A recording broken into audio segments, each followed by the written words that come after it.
नमस्कार दोस्तों, महाशिवरात्रि की आपको हार्दिक शुभकामनाएं।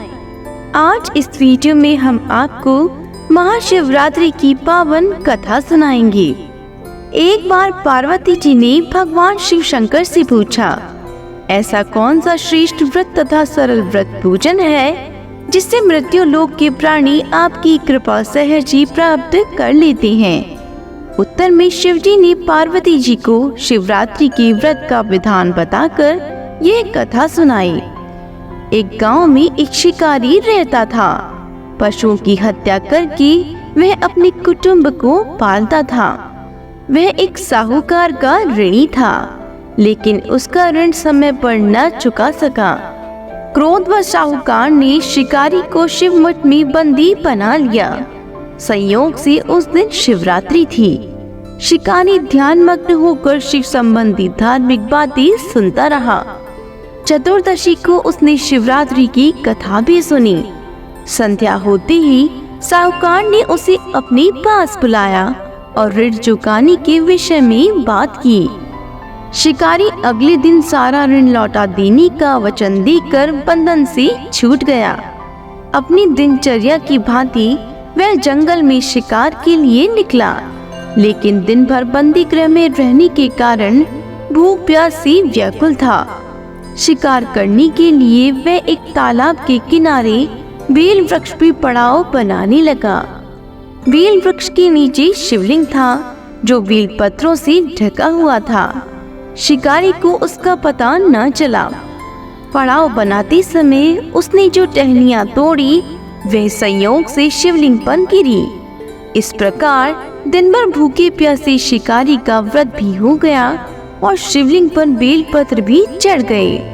एक प्रहर रात्रि बीत जाने पर एक गर्भिणी मृगी तालाब पर पानी पीने पहुंची। शिकारी ने धनुष पर तीर चढ़ाकर जो ही प्रत्यंचा खींची, मृगी बोली, मैं गर्भिणी हूँ, शीघ्र ही प्रसव करूंगी। तुम एक साथ दो जीवों की हत्या करोगे, जो ठीक नहीं है। मैं अपनी बच्ची को जन्म देकर शीघ्र ही तुम्हारे सामने प्रस्तुत हो जाऊंगी, तब तुम मुझे मार लेना। शिकारी ने प्रत्यंचा ढीली कर दी और मृगी झाड़ियों में लुप्त हो गई। कुछ ही देर बाद एक और मृगी उधर से निकली। शिकारी की प्रसन्नता का ठिकाना न रहा। समीप आने पर उसने धनुष पर बाण चढ़ाया। तब उसे देख मृगी ने विनम्रता पूर्वक निवेदन किया, हे पार्थी, मैं थोड़ी देर पहले ही ऋतु से निवृत्त हुई हूँ, कामातुर विरहिणी हूँ, अपने प्रिय की खोज में भटक रही हूँ। मैं अपने पति से मिलकर शीघ्र ही तुम्हारे पास आ जाऊंगी। शिकारी ने उसे भी जाने दिया। 2 बार शिकार को खोकर उसका माथा ठनक गया। वह चिंता में पड़ गया। रात्रि का आखिरी पहर बीत रहा था। तभी एक अन्य मृगी अपने बच्चों के साथ उधर से निकली। शिकारी के लिए यह स्वर्णिम अवसर था। उसने धनुष पर तीर चढ़ाने में देर न लगाई। वह तीर छोड़ने ही वाला था कि मृगी बोली, हे पार्थी, मैं इन बच्चों को पिता के हवाले करके लौट आऊंगी। इस समय मुझे मत मार। शिकारी हंसा और बोला, सामने आए शिकार को छोड़ दूं, मैं ऐसा मूर्ख नहीं।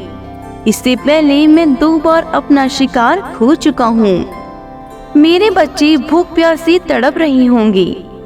उत्तर में मृगी ने फिर कहा, जैसे तुम्हें अपने बच्चों की ममता सता रही है, ठीक वैसे ही मुझे भी। इसलिए सिर्फ बच्चों के नाम पर मैं थोड़ी देर के लिए जीवन दान मांग रही हूँ। हे पार्थी, मेरा विश्वास कर, मैं इन्हें इनके पिता के पास छोड़कर तुरंत लौटने की प्रतिज्ञा करती हूँ। मृगी का दीन स्वर सुनकर शिकारी को उस पर दया आ गई। उसने उस मृगी को भी जाने दिया।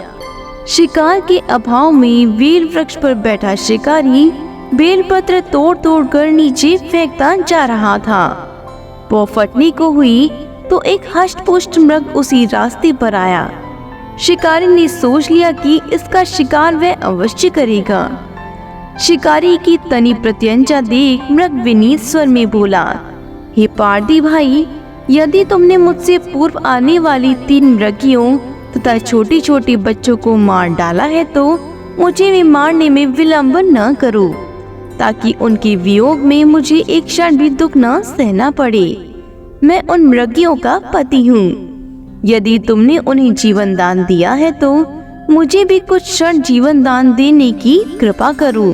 मैं उनसे मिलकर तुम्हारे सामने उपस्थित हो जाऊंगा। मृग की बात सुनते ही शिकारी के सामने पूरी रात का घटना चक्र घूम गया।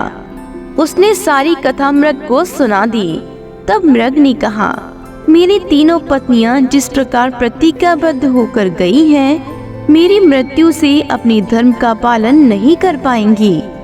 अतः जैसे तुमने उन्हें विश्वास पात्र मानकर छोड़ा है, वैसे ही मुझे भी जाने दो। मैं उन सब के साथ तुम्हारे सामने शीघ्र ही उपस्थित होता हूँ। उपवास, रात्रि जागरण तथा शिवलिंग पर बेलपत्र चढ़ाने से शिकारी का हिंसक हृदय निर्मल हो गया था। उसमें भगवत शक्ति का वास हो गया था। धनुष तथा बाण उसके हाथ से सहज ही छूट गए। भगवान शिव की अनुकंपा से उसका हिंसक हृदय कारुणिक भावों से भर गया। वह अपने अतीत के कर्मों को याद करके पश्चाताप की ज्वाला में जलने लगा। थोड़ी देर बाद मृग सपरिवार शिकारी के समक्ष उपस्थित हो गया, ताकि वह उनका शिकार कर सके। किंतु जंगली पशुओं की ऐसी सत्यता, सात्विकता, एक सामूहिक प्रेम भावना देखकर शिकारी को बड़ी ग्लानि हुई। उसके नेत्रों से आंसुओं की झड़ी लग गई। उस मृग परिवार को न मारकर शिकारी ने अपने कठोर हृदय को जीव हिंसा से हटा सदा के लिए कोमल एवं दयालु बना दिया। देवलोक से समस्त देव समाज भी इस घटना को देख रहा था। घटना की परिणति होते ही देवी देवताओं ने पुष्प वर्षा की। तब शिकारी तथा मृग परिवार मोक्ष को प्राप्त हो गए।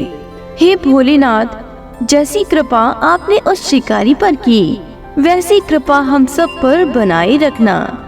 हमारी सभी मनोकामनाओं को पूर्ण करना और हमारे सभी पापों को नष्ट करना। बोलो भोलेनाथ की जय हो, शिव परिवार की जय हो।